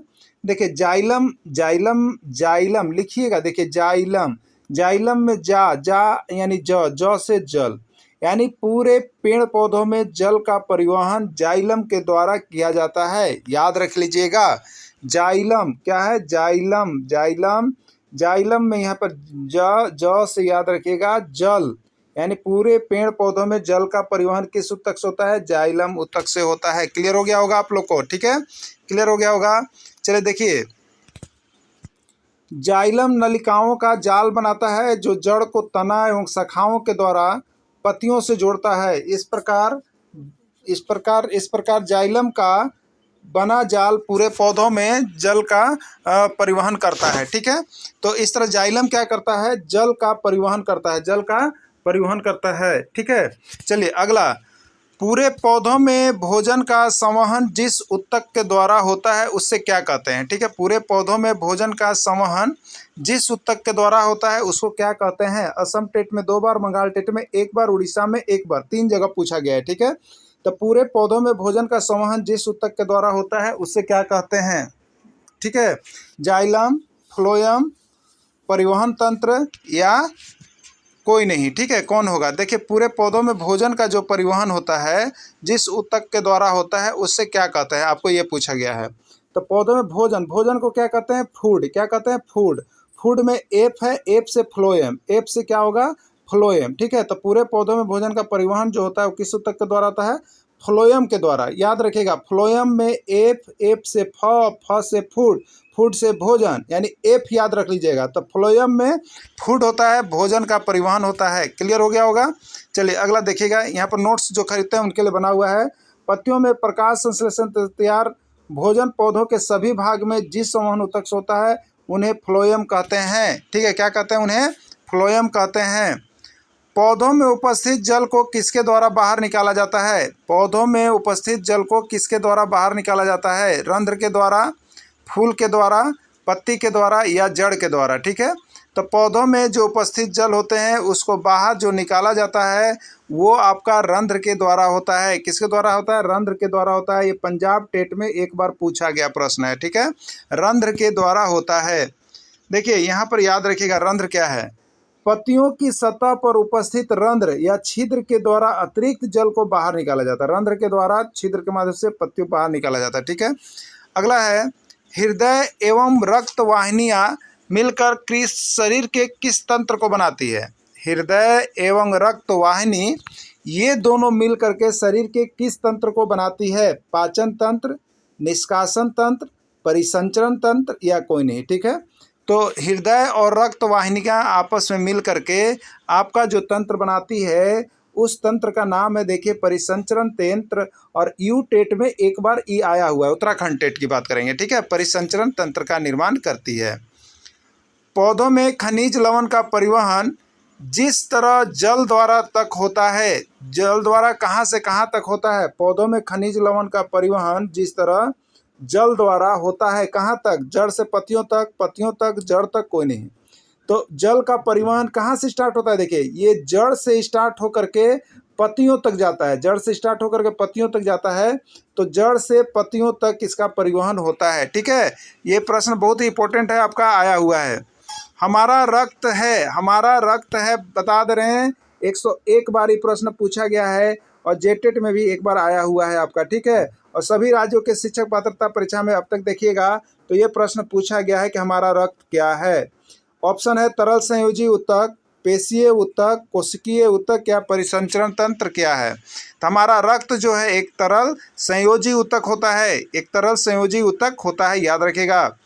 एक स्वच्छ व्यक्ति के शरीर में रक्त कितना रहता है, एक स्वच्छ व्यक्ति के शरीर में कितना लीटर रक्त रहता है आपको बताना है। ठीक है, कितना लीटर रहता है बताना है आपको। तो ये 4 लीटर, 5 लीटर, 6 लीटर या आपका कितना है वो बताना है आपको। ठीक है, तो एक स्वच्छ व्यक्ति के शरीर में रक्त जो होता है आपको 5 लीटर होता है। कितना होता है, 5 लीटर आपको रक्त यहाँ पर होता है। रक्त के तरल भाग को क्या कहता है आपको बताना है कि रक्त के तरल भाग को क्या कहते हैं। झिल्ली, प्लाज्मा, खून या रक्त पट्टिका, रक्त के तरल भाग को क्या कहते हैं आपको बताना है। ठीक है, तो उस रक्त के तरल भाग को क्या कहते हैं आप देखिए, यहाँ पर झिल्ली है, प्लाज्मा है, खून है या रक्त पट्टिका है। तो रक्त के तरल भाग को देखिए कहा जाता है वो है आपका प्लाज्मा, वो है आपका प्लाज्मा। रक्त के तरल भाग को प्लाज्मा कहते हैं। ठीक है, अब देखिएगा यहाँ पर ये प्रश्न आया हुआ है, ये प्रश्न आया हुआ है यूपी टेट में, सीजी टेट में, एमपी टेट में, तीनों जगह पूछा गया है। ठीक है, तो रक्त के तरल भाग को क्या कहते हैं, प्लाज्मा कहते हैं। ठीक है, चलिए आगे देखिएगा। लाल रक्त कोशिकाओं में लाल रंग का एक वर्णक होता है जिससे कहते हैं, लाल रक्त कोशिकाओं में लाल रंग का एक वर्णक होता है जिससे कहते हैं, क्या कहते हैं आपको बताना है। हीमोग्लोबिन, प्लाज्मा, जाइलम या फ्लोएम क्या होता है। लाल रक्त कोशिकाओं में लाल रंग का एक वर्णक होता है, उसको क्या कहते हैं, हीमोग्लोबिन, प्लाज्मा, जाइलम या फ्लोएम। ठीक है, तो लाल रक्त कोशिकाओं में लाल रंग का एक वर्णक होता है जिसको हम लोग हीमोग्लोबिन कहते हैं। और ये यूपी टेट का 5 बार का रिकॉर्डेड प्रश्न है, आपको बता रहा है यूपी टेट का 5 बार का रिकॉर्डेड प्रश्न है। अब पूछिएगा अभी तक सबसे ज़्यादा टेट कहाँ हुआ, तो वो यूपी ही है जहाँ पर हर 6 महीना पर ये कंडक्ट करवाया जाता है एग्जाम, जो सबसे ज़्यादा बार अब तक पूछा गया है। ठीक है, अगला, रक्त का रंग लाल होता है, रक्त का रंग लाल होता है। इस प्रश्न को देखिए 101 बार ये प्रश्न पूछा गया है और बहुत ही एमबीबीआई प्रश्न है। इस चैप्टर को छोड़िएगा मत, पूरा एंड तक इसका जितना भी प्रश्न बना है वो क्लियर हो लीजिएगा आप लोग। रक्त का रंग लाल होता है किसके कारण, हीमोग्लोबिन, प्लाज्मा, जाइलम या फ्लोएम। तो ये हो जाएगा हीमोग्लोबिन। किसके कारण होता है, हीमोग्लोबिन के कारण होता है रक्त का रंग लाल। शरीर के सभी कोशिकाओं में ऑक्सीजन कौन प्रदान करता है, शरीर के सभी कोशिकाओं में ऑक्सीजन कौन प्रदान करता है आपको बताना है। सीजी टेट का प्रश्न है और एमपी टेट का ही प्रश्न है। शरीर के सभी कोशिकाओं में ऑक्सीजन कौन प्रदान करता है, हीमोग्लोबिन, प्लाज्मा, जाइलम या फ्लोएम। ठीक है, तो शरीर के सभी कोशिकाओं में ऑक्सीजन का जो संवहन करता है वो देखिए आपका होता है हीमोग्लोबिन। कौन होता है, हीमोग्लोबिन शरीर के सभी कोशिकाओं में ऑक्सीजन का आदान प्रदान करता है। अगला प्रश्न है, शरीर में कार्बन डाइऑक्साइड को फेफड़े तक कौन पहुंचाता है, शरीर में कार्बन डाइऑक्साइड को फेफड़े तक कौन पहुंचाता है, हीमोग्लोबिन, प्लाज्मा, जाइलम या फ्लोएम। तो देखिए शरीर के अंदर जो काम कर रहा होता है वो आपका हीमोग्लोबिन, इसलिए कभी कभी आपको कहा जाता है कि आप हीमोग्लोबिन अपना चेक कराइए। हीमोग्लोबिन से ही ऑक्सीजन और कार्बन डाइऑक्साइड दोनों का संतुलन बना हुआ रहता है, इसलिए हीमोग्लोबिन होना बहुत ही जरूरी है। कौन सी रक्त कोशिकाएं हमारे शरीर में प्रवेश करने वाले रोगाणुओं को नष्ट करती है। ठीक है, कौन सी रक्त कोशिकाएं में कौन कौन है, तो श्वेत रक्त कोशिकाएं, लाल रक्त कोशिकाएं और पट्टिकाणु, यही होती है ना। तो यहाँ पर कौन सी रक्त कोशिकाएं हैं जो हमारे शरीर में प्रवेश करने वाले रोगाणुओं को नष्ट करती है। ठीक है, तो रोगाणुओं को नष्ट करने की क्षमता किसमें होती है, तो श्वेत रक्त कोशिका में होती है। किसमें होती है, श्वेत रक्त कोशिका में होती है। हमारे शरीर के भार का लगभग कितना प्रतिशत भार रक्त होता है, हमारे शरीर के भार का लगभग कितना प्रतिशत भाग रक्त होता है, 6%, 5%, 8% या 7%। ठीक है, तो इसका राइट आंसर डी है 7%। और ये प्रश्न सीजी टेट में पूछा गया। अब देखिए इतने सारे महत्वपूर्ण प्रश्न आपके यहाँ देखिएगा। तो अगर 1 से 5 के शिक्षक हैं तो यह आपके लिए किसका काम कर रहा होगा, यह आपके लिए जीके सेक्शन के अंतर्गत काम कर रहा है, ठीक है। और अगर 6 से 8 के शिक्षक हैं तो यह आपके लिए विज्ञान के अंतर्गत काम कर रहा है, गणित विज्ञान सेशन के अंतर्गत काम कर रहा है, ठीक है। तो देखिए अधिकतर सारे प्रश्न जो है आपके जेसीईआरटी में सभी छिपे हुए हैं। आपको अलग से जीके का किताब लेकर के नहीं पढ़ना है और आपको अलग से 6 to 8 का अलग से लेकर के विज्ञान का नहीं पढ़ना है। आपको जो है अगर आप जेसीईआरटी का 6 to 10 तक का कंप्लीट करते हैं तो आपको यहाँ से 60% प्रश्न किसी तरह से आएंगे ही आएंगे, ठीक है। तो आप सभी जेसीईआरटी का नोट्स बुक टेस्ट जो है वो लगाना नहीं भूलिएगा, क्योंकि टेस्ट भी जो आपको लगेगा वो जेसीईआरटी का ही यहाँ पर हम लगवाने वाले हैं, ठीक है। और सारे नोट्स हम आपको कंप्लीट किसका करवा रहे हैं, जेसीईआरटी का ही करवा रहे हैं, क्योंकि इसके पहले जेसीईआरटी ने अभी भी एग्जाम में परचम लहराया है और आने वाला समय में भी आपका आने वाला है। तो आप सभी यहाँ से जरूर जुड़ेंगे, ठीक है। चलिए अगला है, रक्त का थक्का कौन बनाता है। रक्त का थक्का कौन बनाता है, 101 बार आया हुआ प्रश्न है और बहुत ही एमबीबीआई प्रश्न है और यहाँ पर पूछा गया है। तो देखिए जेसीईआरटी में आपको जाकर देखना होगा तो आप देख लीजिएगा, क्लास जो है 7 का एक्सरसाइज 13 जाके देखिएगा। आपको सारा प्रश्न बहुत ही बारीकी से जब ढूंढिएगा ना तो सब कुछ मिलेगा आपको, ठीक है। तो आप जेसीईआरटी की किताब पढ़ के ही एग्जाम में जाएंगे, चाहे 2 दिन बच रहा हो समय, चाहे 4 दिन बच रहा हो, देख के जाएंगे आप। रक्त का थक्का कौन बनाता है, लाल रक्त कोशिका, श्वेत रक्त कोशिका, पट्टिकाणु या कोई नहीं, ठीक है। तो रक्त का थक्का कौन बनाता है, तो रक्त का थक्का जो है प्लेटलेटस या इसी को हम लोग पट्टिकाणु के नाम से जानते हैं, ठीक है। चलिए अगला देखिएगा, शरीर के रक्त को एक स्थान से दूसरे स्थान तक कौन ले जाता है। शरीर के रक्त को एक स्थान से दूसरे स्थान तक कौन ले जाता है, रक्तवाहिनियां, धमनी, सीरा या कोई नहीं, ठीक है। तो देखिए शरीर के रक्त को एक स्थान से दूसरे स्थान तक ले जाने के लिए हमारे शरीर में रक्त वाहिनियां बनी हुई रहती है। क्या बनी हुई रहती है, रक्त वाहिनियां बनी हुई रहती है, जो शरीर को एक भाग से दूसरे भाग तक लेकर के आते जाते रहता है, ब्लड जो है यहाँ पर परिवहन करते रहता है, ठीक है। तो वो है रक्त वाहिनियां। और ये देखिए यूपी टेट में 1 बार और सीजी टेट में 2 बार, और यही कहिए आप यहाँ पर आप जो है यू टेट उसमें भी 1 बार ही प्रश्न पूछा गया था, ठीक है। तो आपके दृष्टि से इंपॉर्टेंट प्रश्न है, सारा प्रश्न यहाँ से देख के ही जाना है।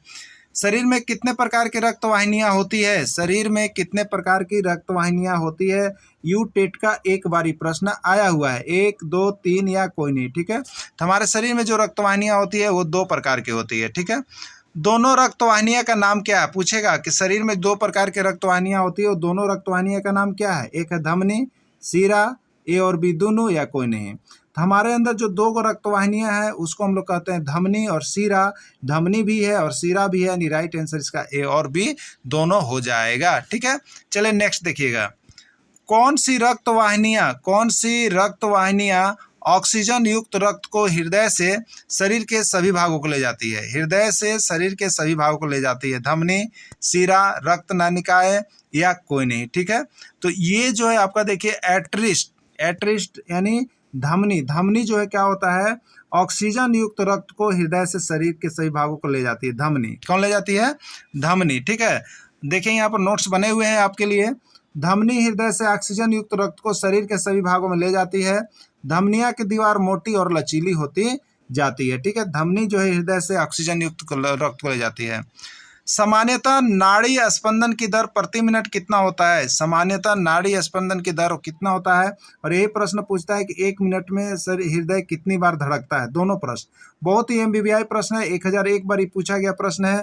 तो नाड़ी स्पंदन की दर कितनी होती है, 72 से 80, 80 से 85, 70 से 75 कोई नहीं, ठीक है।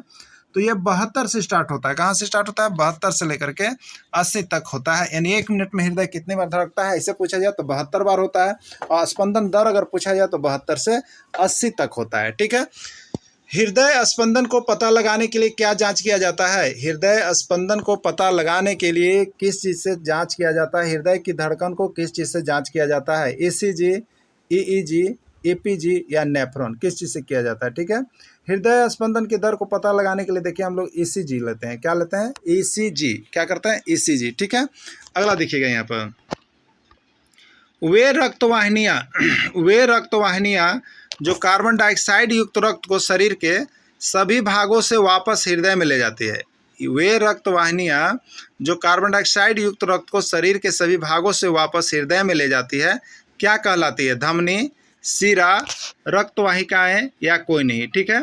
तो वे रक्तवाहिनी जो कार्बन डाइऑक्साइड को ले जाती है, जो ऑक्सीजन को ले जाती है उसको हम लोग धमनी कहते हैं, और जो कार्बन डाइऑक्साइड को ले जाएगी उसको सीरा कहेंगे। ठीक है, तो ये यहाँ पर आपका हो जाएगा सीरा। क्या हो जाएगा? सीरा।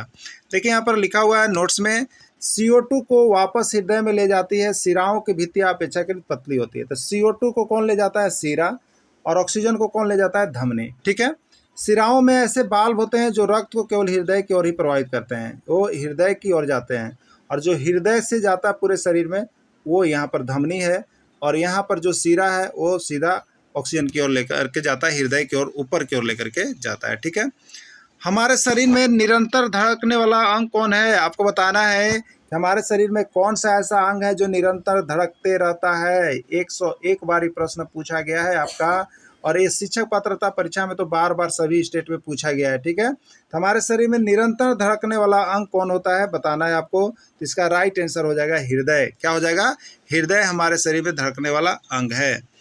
हमारा हृदय 4 कक्षों में बटा रहता है, ऊपर के 2 कक्ष को क्या कहते हैं और नीचे के 2 कक्ष को क्या कहते हैं? ठीक है, हमारा हृदय 4 कक्षों में बटा रहता है, ऊपर के 2 भाग को क्या कहते हैं? ये यू टेट में एक बार पूछा गया था। ठीक है, तो देखिए ऊपर वाला जो होता है वो होता है अलिंद, और नीचे वाला जो होता है वो होता है नीलय। याद रखिएगा, ऊपर ऊपर ऊपर वाला, तो ऊपर वाला में ये अलिंद कर दीजिएगा, याद रखिएगा अलिंद।